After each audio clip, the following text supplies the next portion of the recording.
Ho ya ka African Regional, motho ka mong o lekanyeditswe ho nwa litara tse 6 tsa jwala ka selemo. Empa kwano lapeng, motho ka mong o kgona ho nwa litara tse fetang 9. Athe banna bana bona ba re ba kgona ho nwa litara tse 6 ka letsatsi. During the week, I will only drink 2 or 3 nyana, and then I'll take it from there, you see. So I don't drink a lot. So it was probably 4 or 5.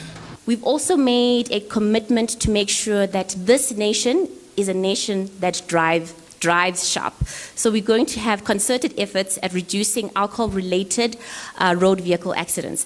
SAB e sebedisana mmoho le ba ka taolong kwano provinseng ya Gauteng ho tshwara batho ba nwang ba kganna mebileng. SAB e re e kgothaletsa batho ba nwang ho iqobela melao ya tsela.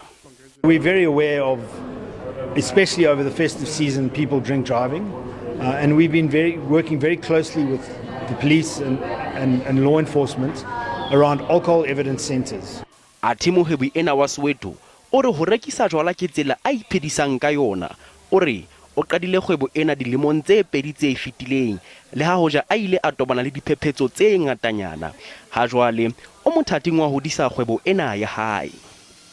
In terms of drinking, my customers and stuff, that's just a casual talk with them.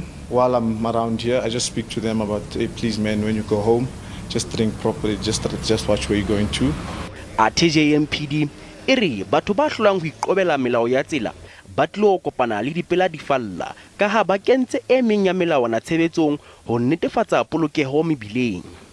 Metropolitan Police Department has partnered and is in collaboration with many other law enforcement agencies within the province and within the city.